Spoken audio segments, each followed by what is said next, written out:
നിങ്ങളൊരു ഡോക്ടറെ കാണാൻ പോകുമ്പോൾ എന്തൊക്കെ ശ്രദ്ധിക്കണം? എന്തൊക്കെയാണ് നിങ്ങൾ ചെയ്യേണ്ടത്? ഒരു ഡോക്ടറെ കാണാൻ പോവുകയാണെന്ന് വിചാരിക്കാം. സപ്പോസ് നിങ്ങളൊരു മുട്ടുവേദനയ്ക്ക് വേണ്ടി ഡോക്ടറെ കാണാൻ പോവുകയാണ്. ഒരു എല്ല് ഡോക്ടറെ കാണാൻ പോവുകയാണ്. അപ്പോൾ നിങ്ങൾ എന്തൊക്കെ ഡോക്ടറോട് പറയണം? അതായത് പലരും ഉള്ള പ്രശ്നം എന്താണെന്ന് വെച്ച് കഴിഞ്ഞാൽ അവർക്ക് കുറേ ബുദ്ധിമുട്ടുകളുണ്ടാവും. അതായത് നടുവേദന ഉണ്ടാവും, ഷോൾഡർ വേദന ഉണ്ടാവും, കൈവേദന ഉണ്ടാവും, കാൽപാദത്തിൽ വേദന ഉണ്ടാവും, തരിപ്പുണ്ടാവും. അതിൻ്റെ കൂടെ 2 ദിവസമായിട്ട് ഭയങ്കര മുട്ടുവേദന ഉണ്ടാവും. അപ്പോൾ എല്ലാവരും ബാക്കി അസുഖങ്ങളൊക്കെ അവർ അഡാപ്റ്റ് ചെയ്ത് കഴിഞ്ഞു. അതായത് ബാക്കി അസുഖങ്ങളൊക്കെ എനിക്കുണ്ട്, അത് കുഴപ്പമില്ല, ഇനി ഡോക്ടറെ കണ്ടിട്ട് അത് മാറാനും പോകുന്നില്ല എന്നൊരു ആറ്റിറ്റ്യൂഡിലാണ് വരിക. കാരണം അവരുടെ ഇപ്പോഴത്തെ പ്രശ്നം ഭയങ്കര മുട്ടുവേദനയാണല്ലോ. മുട്ടുവേദന ഉണ്ടെന്ന് മാത്രമേ ഡോക്ടറോട് പറയുകയുള്ളൂ. അപ്പോൾ എത്ര ചോദിച്ചാലും കുറച്ചുണ്ട് അങ്ങനെയൊക്കെ പറയുള്ളൂ. അപ്പോൾ നിങ്ങൾ കാരണം മുട്ടുവേദന മാത്രമായിട്ട് വരുമ്പോഴുള്ള ചികിത്സയും, അതായത് മുട്ടിൽ തന്നെയാണ് പ്രോബ്ലം എന്നില്ല ഞാൻ എപ്പോഴും പറയുന്നതാണ്. അപ്പോൾ അസോസിയേറ്റഡ് ആയിട്ട് നിങ്ങൾക്ക് ബാക്ക് പെയിൻ ഉണ്ട്, ഹിപ്പ് ജോയിൻറ്റിൽ പെയിൻ ഉണ്ട്, കാലിൽ വേദനയുണ്ട്. അപ്പോൾ അതൊക്കെ ഉണ്ടെങ്കിൽ നിങ്ങൾ തീർച്ചയായിട്ടും പറയണം. എന്നിട്ട് പറയുക, ഇപ്പോൾ കുറച്ച് ദിവസമായിട്ട് മുട്ടിലും കൂടെ വേദന കൂടുതലായിട്ട് അനുഭവപ്പെട്ടെന്ന്. അപ്പോൾ പേഷ്യൻ്റ് പറയുന്ന ഹിസ്റ്ററിയാണ് ഇതിൽ ഏറ്റവും പ്രധാനം. അപ്പോൾ നിങ്ങൾ പറയുന്നത് പോലെയാണ് നമ്മുടെ ചികിത്സ. 3 ആഴ്ചക്കുള്ള വേദന പോലെയല്ല നമ്മൾ 2 മാസമായിട്ടുള്ള വേദന ചികിത്സിക്കുക.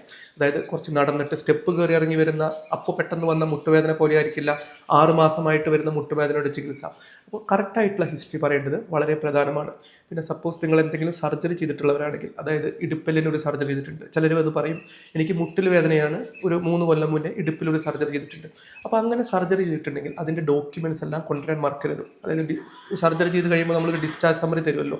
അപ്പോൾ അതെന്തായാലും നിങ്ങൾ തീർച്ചയായും കൊണ്ടുവരണം. അപ്പോൾ അതിലാണ് ഇപ്പോൾ ഹിപ്പിൽ ഇപ്പോൾ വയസ്സായവരൊക്കെ ആണെങ്കിൽ ചിലപ്പോൾ നമ്മൾ റോഡ് വെച്ച് ഫിക്സ് ചെയ്തിട്ടുണ്ടാവും, ചിലപ്പോൾ ആ ജോയിൻറ്റ് റീപ്ലേസ് ചെയ്തിട്ടുണ്ടാവും.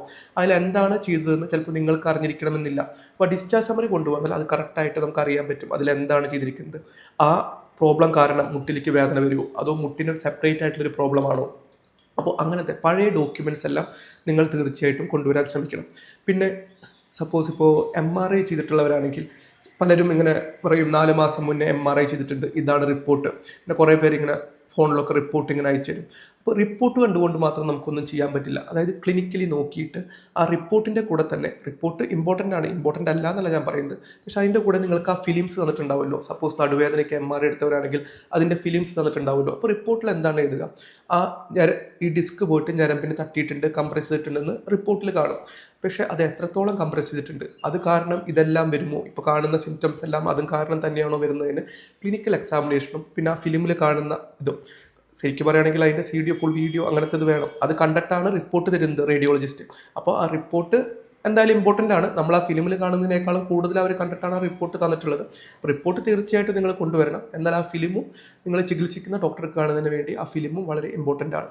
അപ്പോൾ റിപ്പോർട്ട് മാത്രം കൊണ്ടുവരാതെ ആ ഫിലിമുകളെല്ലാം കൊണ്ടുവരാൻ ഓർക്കണം. പിന്നെ നിങ്ങൾക്ക് മുന്നേ എന്തെങ്കിലും ഡ്രഗ് അലർജിയോ അങ്ങനത്തെ കാര്യങ്ങൾ എന്തെങ്കിലും ഉണ്ടെങ്കിൽ സപ്പോസ് നിങ്ങൾ മറന്നു പോകരുത്. അതായത് ഇപ്പോൾ എന്തെങ്കിലും ചിലർക്ക് സൾഫ് അലർജി ഉണ്ടാവും, ചിലർക്ക് വേദന പെയിൻ കില്ലേഴ്സിന് ഇപ്പോൾ ഡൈക്ലോഫിനാക്ക് എന്ന് പറഞ്ഞ പെയിൻ കില്ലറിന് അലർജി ഉണ്ടാവും. അപ്പോൾ അങ്ങനെ എന്തെങ്കിലും അലർജി ഉണ്ടെങ്കിൽ നിങ്ങൾ തീർച്ചയായും ഡോക്ടറോട് പറയണം. പിന്നെ നിങ്ങൾക്കുള്ള അസുഖങ്ങൾ, അതായത് നിങ്ങളിപ്പോൾ ഒരു കിഡ്നി പേഷ്യൻ്റാണ്, അത് തീർച്ചയായും മറച്ചു വെക്കരുത്. ഇപ്പോൾ മുൻപ് ഒരു പ്രാവശ്യം നോക്കിയപ്പോൾ നിങ്ങൾക്ക് ക്രിയാറ്റിൻ 1.5 ഉണ്ടായിരുന്നു, അത് 1.5 അല്ലേ ഉള്ളൂ എന്ന് പറഞ്ഞ് ചെറുതായി കാണരുത്. അപ്പോൾ അങ്ങനത്തെ എന്തെങ്കിലും പ്രശ്നമുള്ളവരാണെങ്കിൽ തീർച്ചയായും നിങ്ങൾ ഡോക്ടറോട് പറയണം. അതായത് അപ്പോൾ ഡോക്ടർ അതിനനുസരിച്ചിട്ടുള്ള മരുന്നുകൾ നിങ്ങൾക്ക് തരും. ഇപ്പോൾ ഹാർട്ടിന് ബ്ലഡ് തിന്നേഴ്സ് എന്തെങ്കിലും കഴിക്കുന്നവരാണെങ്കിൽ, അതായത് ആസ്പിരിൻ, ഗ്ലോപ്ലെറ്റ് പോലെയുള്ള ഗുളികകൾ കഴിക്കുന്നവരാണെങ്കിൽ, ഡയബറ്റീസിന് മരുന്ന് കഴിക്കുന്നവരാണെങ്കിൽ, പ്രഷറിന് മരുന്ന് കഴിക്കുന്നതാണെങ്കിൽ, വേറെ എന്തെങ്കിലും അസുഖങ്ങൾ, ലിവറിൻ്റെ അസുഖങ്ങളുള്ളവരാണെങ്കിൽ, ഇങ്ങനത്തെ അസുഖങ്ങളുണ്ടെങ്കിൽ നിങ്ങൾ തീർച്ചയായിട്ടും അത് ഡോക്ടറോട് പറയാൻ മറക്കരുത്. നിങ്ങൾ വിചാരിക്കും എനിക്ക് മുട്ടുവേദനയല്ലേ ഉള്ളൂ, ഇതൊക്കെ ഞാൻ എന്തിന് ഡോക്ടറോട് പറയണമെന്ന്. ഇതെല്ലാം ചേർന്നിട്ടാണ് പേഷ്യൻ്റെ ചികിത്സ വരിക. കാരണം മുട്ടു മാത്രമോ അല്ലെങ്കിൽ കൈയിൻ്റെ ജോയിൻറ്റ് മാത്രമോ അല്ല ഒരു പേഷ്യൻ്റ് എന്ന് പറയുന്നത്. അവരുടെ ബാക്കിയുള്ള അവയവങ്ങളും പ്രൊട്ടക്റ്റ് ചെയ്യേണ്ടതും ഡോക്ടറുടെ കടമയാണ്. അതിൻ്റെ എന്തെങ്കിലും കുഴപ്പമുണ്ടോ നോക്കേണ്ടതും ഡോക്ടറുടെ കടമയാണ്. അപ്പോൾ നിങ്ങൾ പറഞ്ഞോളൂ, പറയുന്നതിന് കുഴപ്പമില്ലല്ലോ, അതിലേതാണ് ഇമ്പോർട്ടൻ്റ് എന്ന് ഡോക്ടർ തിരഞ്ഞെടുത്ത് അതിനനുസരിച്ചുള്ള ചികിത്സ നിങ്ങൾക്ക് തരും. അപ്പോൾ ഈ പറഞ്ഞ കാര്യങ്ങൾ നിങ്ങൾക്ക് മനസ്സിലായെന്ന് വിചാരിക്കുന്നു. ഞാൻ കുറച്ച് കാര്യങ്ങൾ നിങ്ങളോട് ഷെയർ ചെയ്യാമെന്ന് വിചാരിച്ച് വന്നതാണ്. ഞാൻ ഡോക്ടർ ഹരികൃഷ്ണൻ, ഓർത്തോ സർജനാണ്. അപ്പോൾ ഇതുപോലുള്ള വീഡിയോസിന് വേണ്ടി നിങ്ങൾ ചാനൽ ഫോളോ ചെയ്യൂ. അടുത്ത വീഡിയോയുമായിട്ട് നമുക്ക് നാളെ കാണാം. എന്തെങ്കിലും സംശയങ്ങളൊക്കെ ഉണ്ടെങ്കിൽ താഴെ കമൻറ്റ് ചെയ്യൂ. പിന്നെ നിങ്ങളാരും ഡോക്ടറെ ഒന്നും പറഞ്ഞില്ലല്ലോ അങ്ങനെയൊന്നും വിചാരിക്കരുത്. നിങ്ങൾക്ക് പറയാനുള്ള എല്ലാ കാര്യങ്ങളും തീർച്ചയായും നിങ്ങൾ ഡോക്ടറെ കാണുമ്പോൾ പറയേണ്ടത് അത്യാവശ്യമാണ്. അതനുസരിച്ചിട്ടായിരിക്കും നിങ്ങളുടെ ചികിത്സ ഉണ്ടാവുക. അപ്പോൾ ബൈ ബൈ.